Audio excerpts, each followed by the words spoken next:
On this episode of the CBD University podcast, we are going back behind the headlines of the industry with Hemp Industry Daily, an update on the latest news and the headlines making waves during the first couple months of 2021. This is the CBD University podcast, and it starts right now.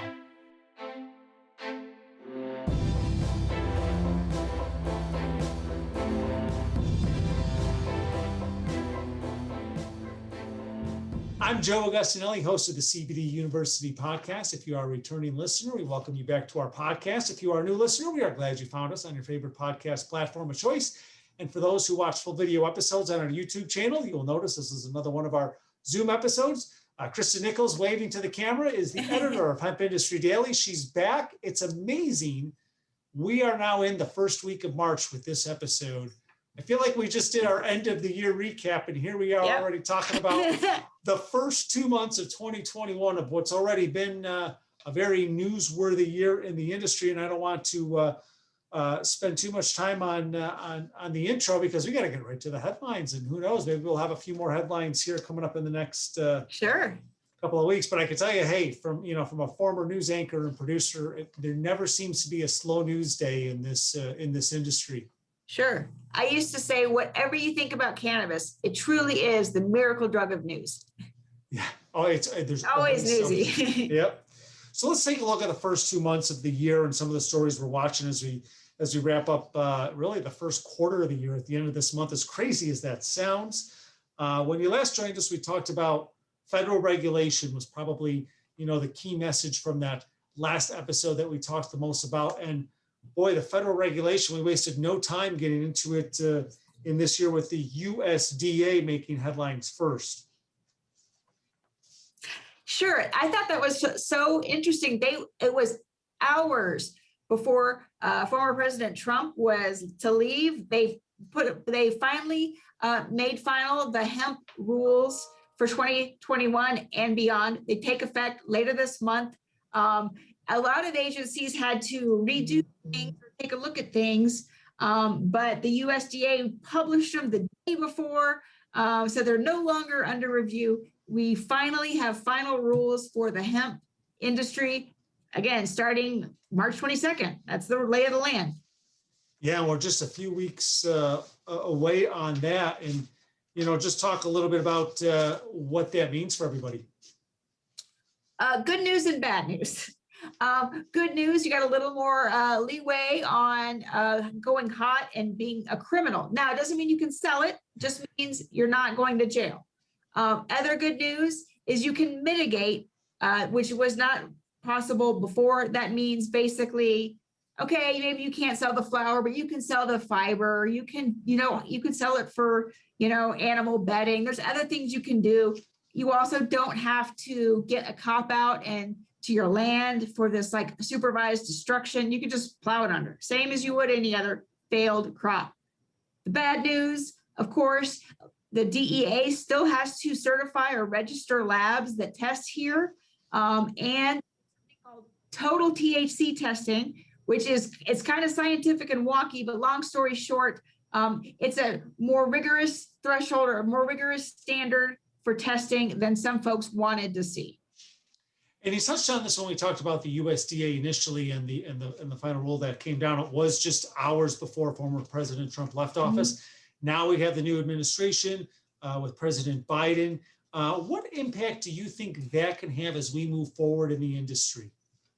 I think humongous. I don't think USDA, though, is the place to look. As most folks know, Biden's pick to lead the USDA is the fellow who led the USDA during the passage of the 2014 Farm Bill, Tom Vilsack of Iowa. He has not yet been confirmed. He's had his confirmation hearings. There's not a lot of expectation he won't be confirmed. But just like anything, DC's taken a long time to get going. So here we are. We're probably going to end. We might be into summer before we have acting secretaries of the agencies. But the big biggie, the biggie that we have no idea where this is headed is the FDA. As you can imagine, top priority for this new administration is getting this COVID vaccine out. Tons of attention on the FDA, and yet not a whiff of who might be in charge. That's going to be huge for the industry. Everybody wants to see some action on CBD. good, bad, or indifferent, left or sideways, whatever, some kind of certainty. And we still have no idea. And I think that uncertainty is going to continue because when we do have an FDA, again, going to be consumed with this vaccine rollout, I think for at least the rest of 21. So something that we may have thought would be coming, right a away. few months or halfway into 2021, maybe pushed out a little bit because of the vaccine Sure. rollout. The big tracking agency Nielsen, they rate everything and rank every sales of everything. They have in their CBD projections that there was going to be action or congressional action, either from the FDA or from Congress in the first quarter of 21. And that was, I think, ambitious to begin with, but I think I'm confident now saying there's not going to be any kind of certainty on CBD here in the next, by the end of March in the first quarter. I think Nielsen's wrong. So as we look towards the second quarter, and that's something interesting to mention that we should touch on real quick. Not necessarily the FDA. We could also have congressional action, in the industry, Sure. which has been tossed around. Absolutely. So a lot of folks are frustrated about the FDA and want Congress to just make them do it. Congress, understandably, is hesitant to do that. They realize, hey, we're not doctors. There's been things before that were miracle cures that everybody wanted to fight the big bad FDA and get to the people. But there's reason to be skeptical that Congress will do that here. Certainly, that is what the industry would like to do. We have seen the reintroduction of a bill.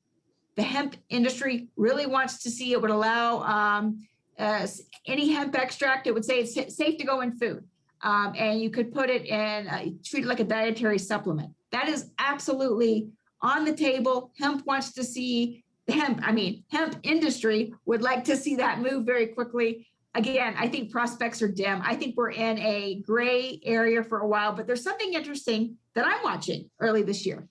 And I didn't even think about it, but as Congress and the FDA are distracted, a lot of states are starting to take more of a say in how things are sold. We've got the trend right now, smokable hemp. A lot of states are concerned, alarmed, think it's pot, freaked out, don't want to see it. They're either putting age restrictions or limits on how it can be sold and used. We're seeing them New York, California, Indiana, Texas, all the big states. Florida is looking at something. All the big states are really looking at smokable hemp. And the reason they're acting is because they're not seeing they're seeing what we're seeing, which is a go slow or do nothing FDA when it comes to this product.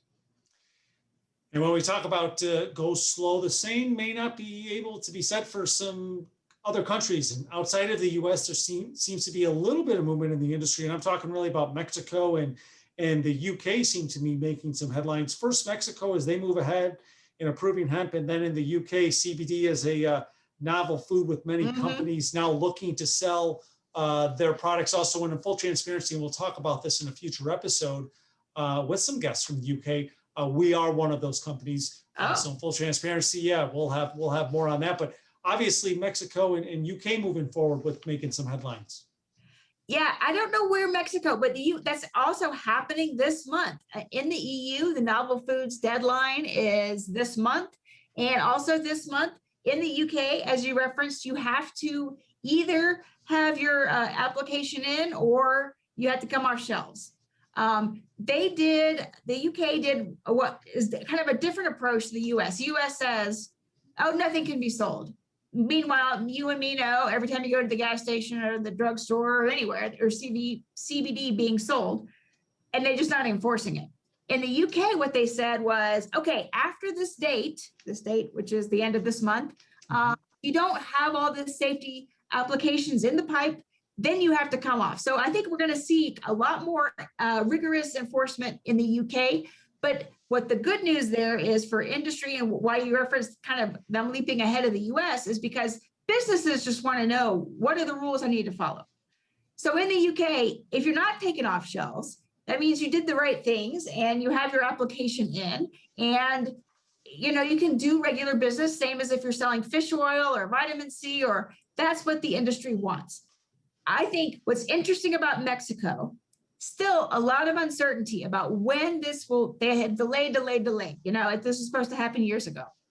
But what I think is so interesting about Mexico, when you think of going to the grocery store, when you walk through the produce aisle, not a lot of that stuff was grown in Canada, but a whole bunch of that stuff came from Mexico.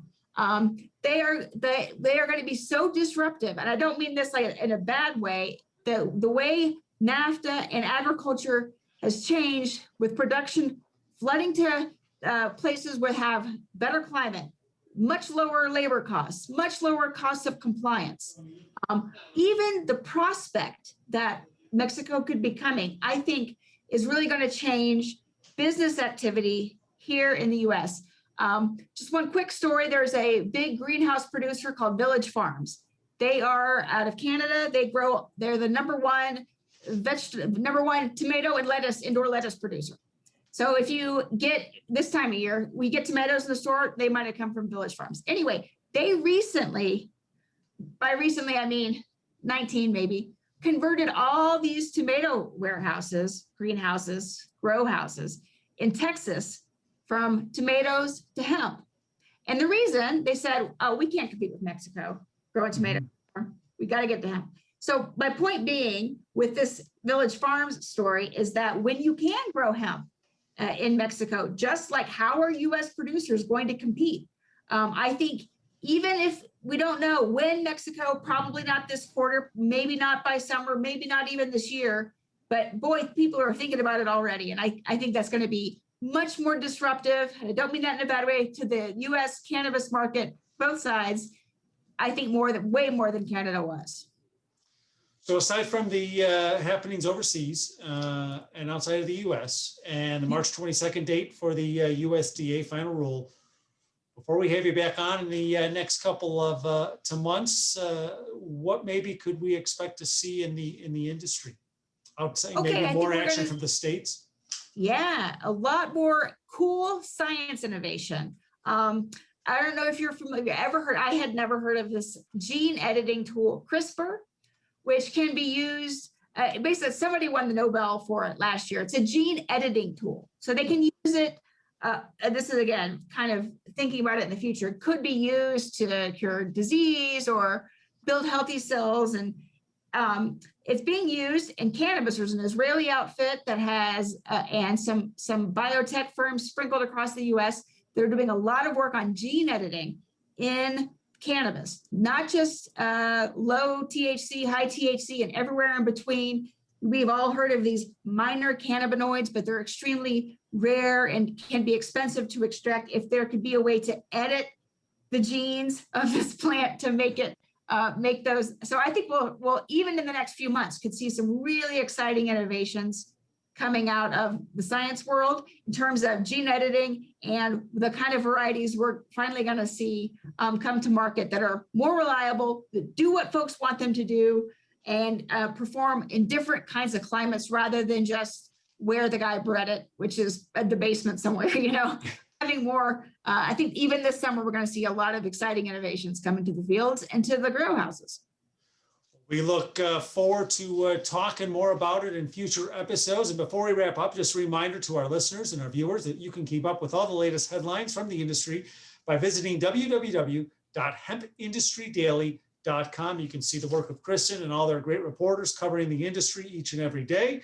You'll also find before you go, I wanted to mention when folks will go to the website, I've also noticed some of the newest yearbooks that you can download. A little bit about those new yearbooks as to what's available for an outlook into 2021. Yeah, well, to just be cheesy, if you are from mainstream agriculture, they have lots of yearbooks, variety books. Here's basically a seed catalog. We're also hoping to do some kinds of additions you can use. I mean, pesticides and fertilizers. Kind of different products. We'll be looking more at the different products coming to market through buyer's guides that you can just kind of flip through. We don't take a position on what you should buy, but just have a look to see what's on the market, so you don't have to travel to a lot of shows or spend a ton of time on the phone trying to find out who makes this product that I need. Again, that's at www.hempindustrydaily.com. Well, Kristen, as always, thank you for your time and your insight into the industry. We always enjoy catching up with you and your great staff of reporters. We look forward to having you back on. No, thank you. We always enjoy being on. All right, take Kristen care. Nichols is the editor of Hemp Industry Daily, my guest on this episode of the CBD University podcast. And a reminder, if you have not yet done so, I invite you to subscribe to our podcast. Wherever you get your podcasts, you'll get notifications each week when new episodes are published. And hey, give us a watch on the YouTube channel. We have some fun too with our video guests. I'm Joe Augustinelli, the host of the CBD University podcast. Thanks for tuning in. Thanks.